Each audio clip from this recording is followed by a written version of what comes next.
Hello, creative ones. It's Michelle here with Mixed Media Art Fundamentals, and I'm so excited to be joining you for this next session. Now, Mixed Media Art Fundamentals is coming to you with all the different questions that I've had over the years that I've been doing craft shows and doing mixed media. And I realized that there's so many people that are really unsure about the basics, and that seems to be stopping them from getting started. So in this series, I wanted to run through all the basics, answer your questions, and hopefully encourage you to have a play with what you've got, learn some new things, and then build on that to really enjoy mixed media art. Now, pop all of your questions in the comments. If we don't answer them here in Mixed Media Art Fundamentals, we will make sure they go into the next season where we can look at some more next steps beyond the basics. But today, Mixed Media Art Fundamentals is focusing on stamps. Now, if you've come to mixed media art and art journaling as a card maker or as a scrapbooker, you might already have a huge collection of stamps. And I know I certainly started off doing card making before I started introducing more paint and more journaling to really immerse myself in mixed media. So in that case, you've probably got a lot of things you can already use, some inks as well. And as you mentioned in the inks episode, you can certainly use whatever you've got. We just want to make sure you know those materials. So if you want to put layers over the top, you want to make sure that they're waterproof or that you've sealed them some way so that they don't smudge. So I've got so much to share with you today. So let's jump in. So for those of you that have been stamping for a long time, you might have some stamps like this, which were our very original wooden stamps. So they were rubber with a bit of sponge, but they came wooden mounted. I mean, they were all beautiful, but they're all very large and they take up so much space. And so we sort of evolved past that. Now you can still get two main sorts of stamps, the purchased ones. Anyway, we've got our red rubber ones, and then we do have our polymer ones. So the red rubber, and you'll see a few different sorts. There are also some white rubber ones around. Quite often they come ready to what they call mount, so putting them onto a block. So one of the things you will need if you're starting out is an acrylic block. Again, there's lots of brands, different sizes. You want to start out with something that will help you make it easier. So here are some rubber stamps. Like I said, with that rubber background. Now, this idea of putting them in a folder was given to me actually by Marlene with the Art by Marlene range. So she takes them out of the bag, uses a bit of packing tape down the side, and then you've got them in a bit of a folder, which is really handy when you're going along to so many different shows, and rather than having them falling out everywhere, it keeps them together. Now, to use these cling mount stamps, they're really easy to pull off the backing.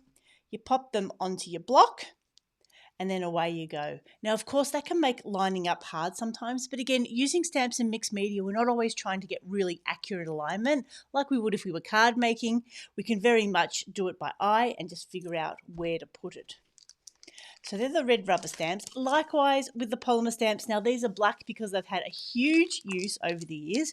Again, Marlene ones that we've created a folder for, and these ones are a little bit more see-through. Now, there's lots of different companies have very different quality when it comes to stamps, so it is worth firstly making sure that you are buying the right ones, that they're not knockoffs, that they have been made from the company that says that they make them, and that usually helps guarantee that quality.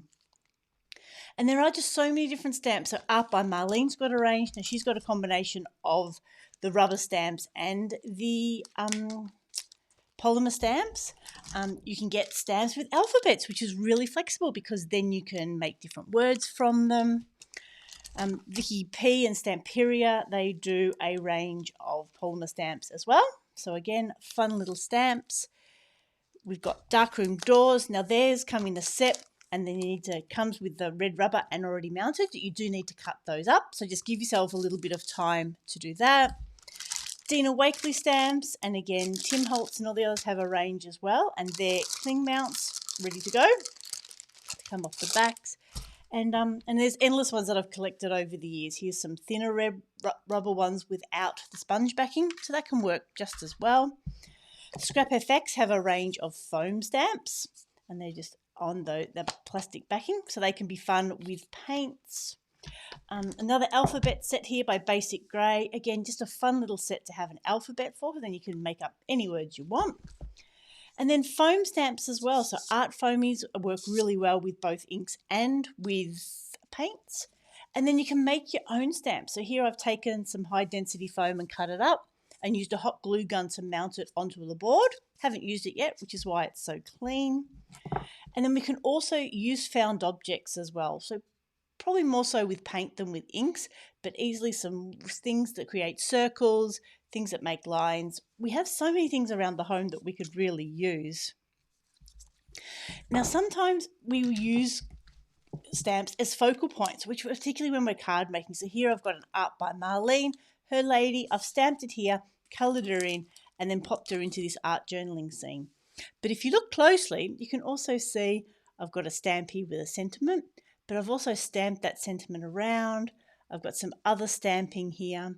Now, sometimes it does start to blend in with the stenciling, but that's okay because we're trying to create and build up layers. So that's one fun way of doing it.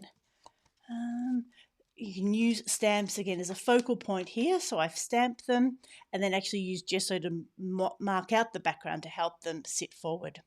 But the way that I'll often use stamps in mixed media is to create that interest in the background. So again, here's a little canvas that I've made. I've got some stamping through here. This is stenciling, stamping. So I do use stenciling and stamping quite interchangeably when I'm creating my gorgeous backgrounds. And another example here. So again, when we talked about inks, we were talking about using the same color inks or similar to the background. So stamping here, I've got some stamping through here. Sometimes stamping over the image can be an interesting way to help embed it.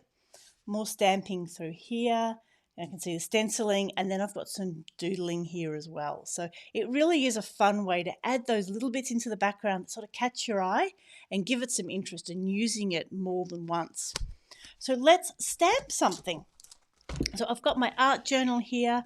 I've already put down some ephemera with my very favourite gel medium. We've done some stamping over it already when we were talking about inks. I've done some stenciling with inks and some stenciling with paint. And now let's add some interest. So here is one of the art foamy ones. Again, I've got my colours that I'm using, so I can tap this across here.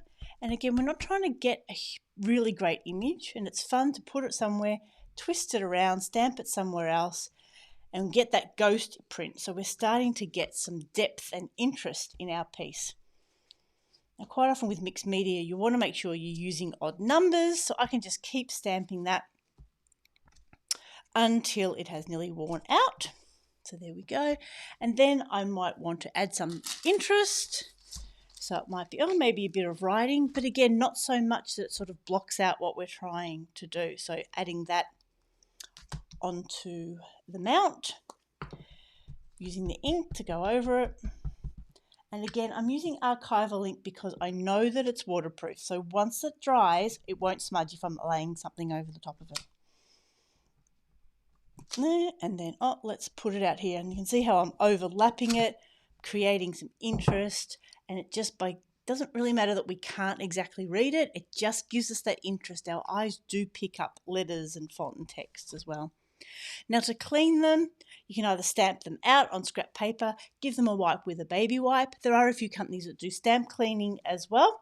But with this archival ink, it does get a little stuck. So after a while, you might need to give your stamps a really good clean. What else did we want to cover? Of course, we can use our stamps and then embossing images if we've used some the right inks or the Versamark. If you have a really rough surface that you want to put it on, another option is to get some artist's tissue. This is the Dina Wakley one, and we've talked about printed tissue. Well, this is plain tissue, so you can put your stamping onto that, then tear it off, and then collage it into your background. So exactly the same way that you'd sort of stamp normally, you can stamp onto your tissue. Again, you want to make sure you use a waterproof ink because then we know when we apply the gel medium or the glue, it could smudge. So that's why it's important to make sure we've got a good waterproof ink for that.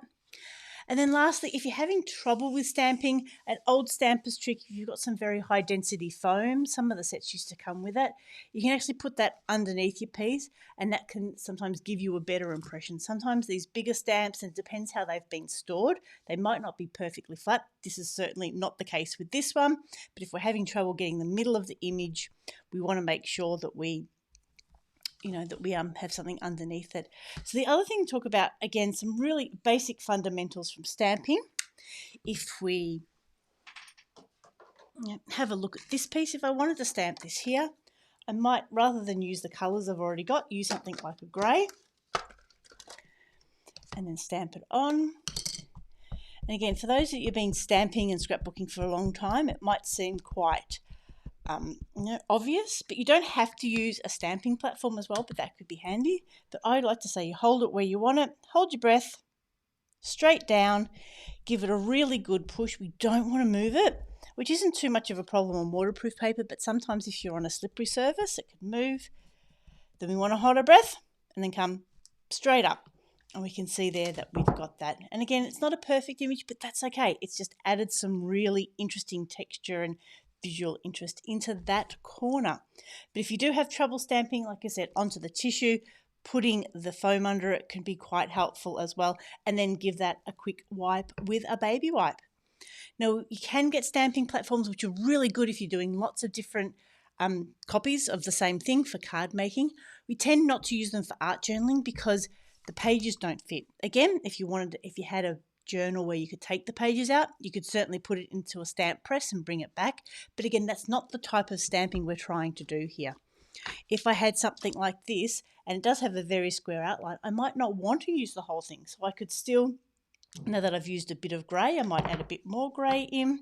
Not even putting it on a stamping block, just holding it like this and then stamping it just in a few different areas to create some texture. And by doing that, it takes off the hard edge, so it doesn't make it look quite so solid. So you just, whatever stamps you've got, you can use a little bit of them. You can collage them. There is just so much you can do. So you can see there we've got just those little bits there that add some interest into it. And by using that colour grey, we've now got it in a few different places of our layout as well.